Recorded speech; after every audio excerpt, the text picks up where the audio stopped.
बहुत समय पहले की बात है। एक राज्य में एक राजा था। वह एक दिन शिकार खेलने जाना चाहता था। एक दिन वह धनुष बाण सहित पैदल ही चल पड़ा। चलते चलते राजा थक गया।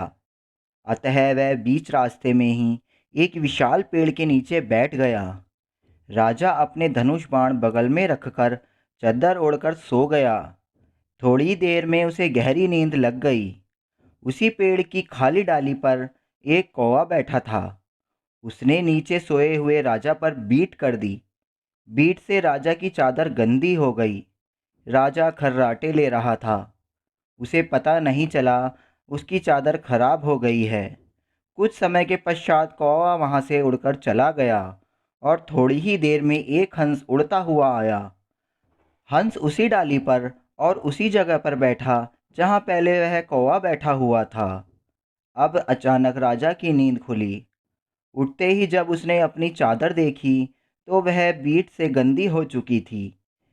राजा का स्वभाव बड़ा क्रोधी था। उसकी नज़र ऊपर वाली डाली पर गई जहां पर हंस बैठा हुआ था। राजा ने समझा कि यह सब इसी हंस की ओछी हरकत है। इसी ने मेरी चादर गंदी की है। क्रोधी राजा ने आव देखा न ताव ऊपर बैठे हंस को अपना तीखा बाण चलाकर उसे घायल कर दिया। हंस बेचारा घायल होकर नीचे गिर पड़ा और तड़पने लगा। वह तड़पते हुए राजा से कहने लगा, मैंने ऐसा कौन सा अपराध किया कि जो तुमने मुझे अपने तीखे बाणों का निशाना बनाया है। मैं तो निर्मल जल में रहने वाला प्राणी हूँ। ईश्वर की कैसी लीला है। सिर्फ एक बार कौए जैसे दुष्ट प्राणी की जगह पर बैठने मात्र से ही व्यर्थ में मेरे प्राण चले जा रहे हैं। फिर दुष्टों के साथ सदा रहने वालों का क्या हाल होता होगा।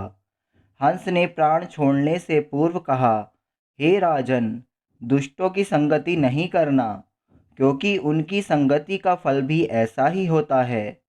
राजा को अपने किए अपराध का बोध हो गया। वह अब पश्चाताप करने लगा। दोस्तों, हमें इस कहानी से शिक्षा मिलती है कि हमें दुष्टों की संगति में रहने से बचना चाहिए, क्योंकि दुष्ट प्रवृत्ति के लोगों की संगति का फल भी उनके जैसा ही होता है।